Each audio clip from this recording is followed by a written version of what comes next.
الحمدللہ رب العالمین والعاقبۃ للمتقین والصلاۃ والسلام علی رسول الکریم اما بعد۔ آگے میں بخاری الرحمہ نے باب باندھا ہے، باب مناقب جعفر بن ابی طالب الہاشمی رضی اللہ عنہ وقال له النبی صلی اللہ علیہ وسلم اشباط خلقی و خلقی۔ باب اس بیان میں ہے حضرت جعفر بن ابی طالب ہاشمی رضی اللہ عنہ کی فضیلت کا بیان، اور رسول اللہ صلی اللہ علیہ وسلم نے ان سے فرمایا تھا کہ تم سیرت اور صورت میں مجھ سے زیادہ مشابہ ہو۔ جعفر بن ابی طالب علی رضی اللہ تعالیٰ عنہ کے بھائی ہیں، اور علی رضی اللہ تعالیٰ عنہ سے تقریباً 10 سال بڑے تھے، کہ ان کی بھی فضیلت ہے، اور اسی فضیلت کی مناسبت سے امام بخاری الرحمہ نے باب باندھا ہے۔ اور 41 سال کی عمر میں یہ جنگ موتا میں شہید ہو گئے تھے، اور اسلام لائے اور نبی کریم صلی اللہ علیہ وسلم کے بائیں جانب کھڑے ہوئے ہو کر نماز پڑھی ہے۔ تو آپ صلی اللہ علیہ وسلم نے فرمایا تھا کہ اسی طرح اللہ رب العالمین تم کو جنت میں دو بازو عطا فرمائے گا، جس کے ذریعے تم جنت میں اڑو گے پھرو گے۔ اسی لیے ان کا جو لقب دیا گیا وہ تھا ذوالجناحین، یعنی 2 بازو والے۔ حدیث نمبر 3708 عن ابی ہریرہ رضی اللہ عنہ ان الناس كانوا يقولون اکثر ابو ہریرہ۔ ابو ہریرہ سے بیان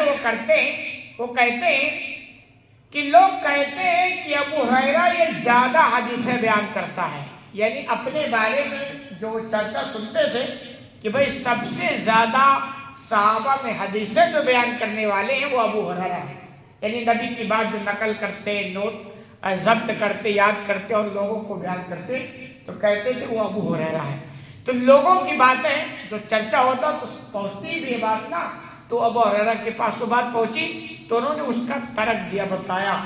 کہ بھئی لوگ یہ تو دیکھتے ہیں کہ سب سے زیادہ حدیث ابو ہریرہ بیان کرتا ہے، لوگ یہ کہتے ہیں، یہ دیکھتے ہیں، لیکن اس کی وجہ کیا ہے؟ کہہ رہے ہیں وَإِنِّي كُنْتُ أَعْزَمُ رسول اللہ صلی اللہ علیہ وسلم بِشَبْعِ بَطْنِي، کہ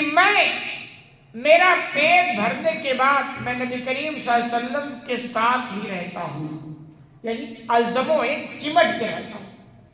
یعنی یہ کہ اگر نبی کریم صلی اللہ علیہ وسلم محفل میں ہیں اور میں بھوکھا نہیں تو محفل میں چھوڑ نہیں سکتا۔ کیوں؟ ان کو شوق تھا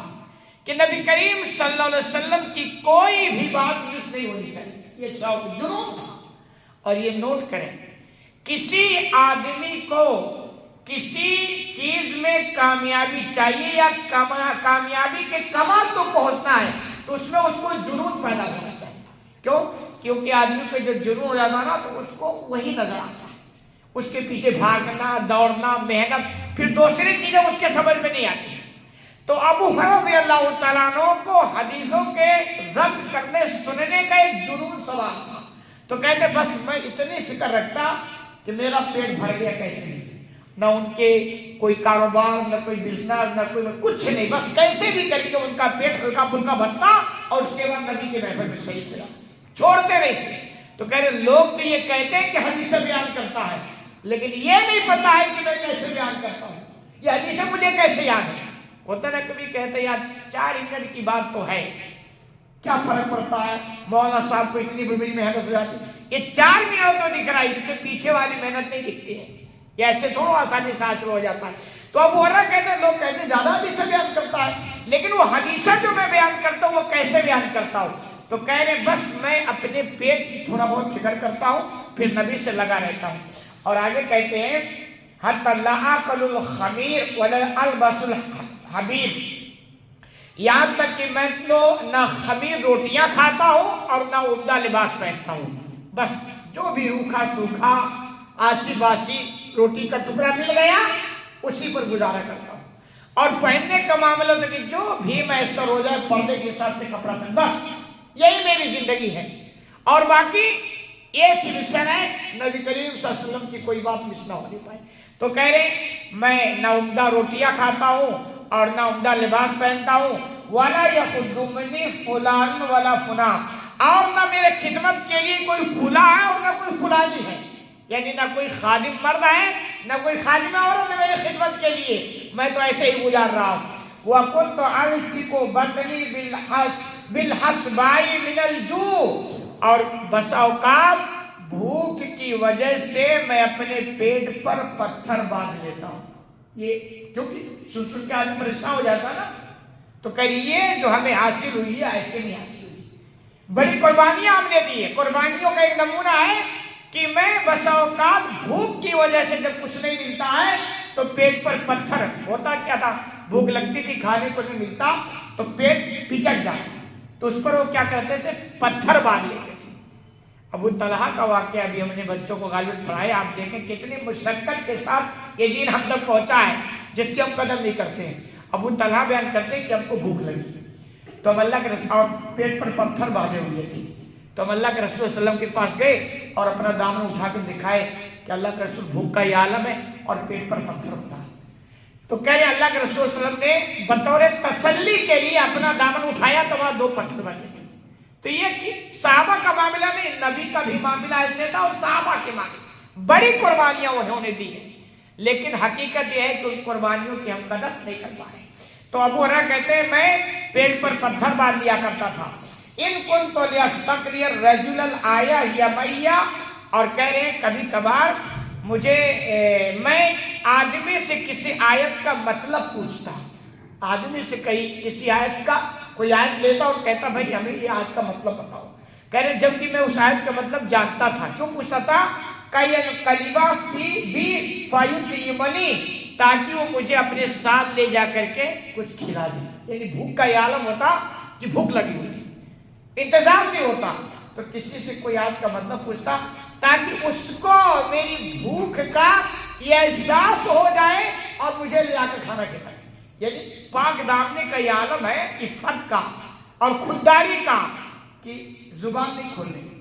بھوک سے پریشان ہے جبکہ اسلام اجازت نہیں دیتا ہے ایسے موقع پر، لیکن پھر بھی زبان نہیں کھولتے ہیں، تو کہ اب دل تو ہے نا کہ یار چلو کسی سے کوئی بس کیا پتا وہ سمجھ جائے، یہ احساس ہو جائے، تو بغیر زبان کھولے وہ لے جا کر کے ابو کھانا کھلا دے۔ تو کہ اس وجہ سے بھی کبھی مسئلہ پوچھا کرتا تھا۔ تو یہ تو ہوگی ابو ہریرہ اپنی بات۔ آگے کہہ رہے ہیں وَكَانَ أَخْيَرَ النَّاسِ لِلْمِسْكِينِ،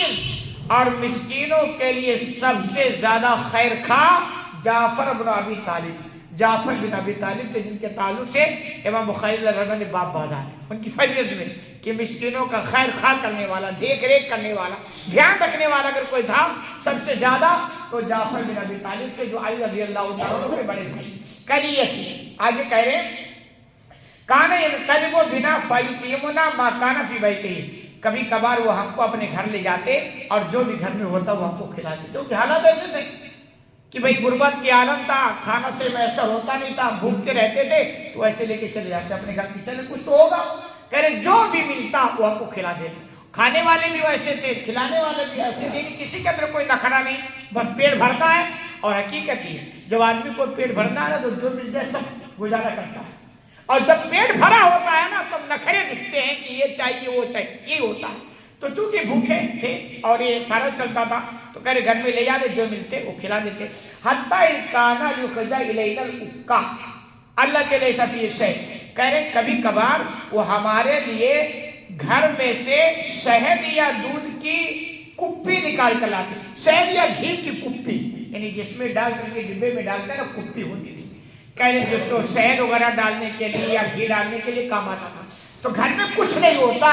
تو وہ کپی لے کر آتے، کہہ رہے فنشقو، ہم اس کپی کو پھاڑ دیتے، فنالق ما فیہا، اور اس میں جو کچھ لگا ہوتا اس کو چاٹ کر کے ہم تسلی لے لیا کرتے۔ یہ حالات تھے۔ ابو ہریرہ رضی اللہ تعالیٰ اپنا واقعہ اور جعفر کے فضیلت بیان کرتے، ان کو بھی اتنی فکر تھی۔ تو حقیقت میں اللہ کے بندو انہوں نے دین کے لیے بڑی قربانیاں دی، بہت قربانیاں دی۔ آپ دیکھیں یہ ایک نمونہ ہے، ورنہ صحابہ کی تعداد بھاری تعداد ہے، ایک ایک کا واقعہ پڑھیں گے تو حقیقت میں دل خود کا آنسو ہے، ایسے حالات ہیں۔ بس اس کا حق یہی ہے کہ جیسے اسلام ہم تک پہنچ گیا ویسے ہم اسلام پر عمل کریں اور اس کو جہاں تک ہو سکے دوسروں تک پہنچائیں اور دوسروں کو خیر کی طرف دعوت دیں، اور اپنا یہ حق ادا ہوگا۔ ورنہ ہم سنیں گے اور ایسے بھلا دیں گے تو حقیقت میں ایک احسان فراموشی ہو. اللہ رب العالمین سے دعا ہے کہ اللہ العالمین کو ہمیں کہنے سنے زیادہ عمل کرنے کی توفیق عطا فرما.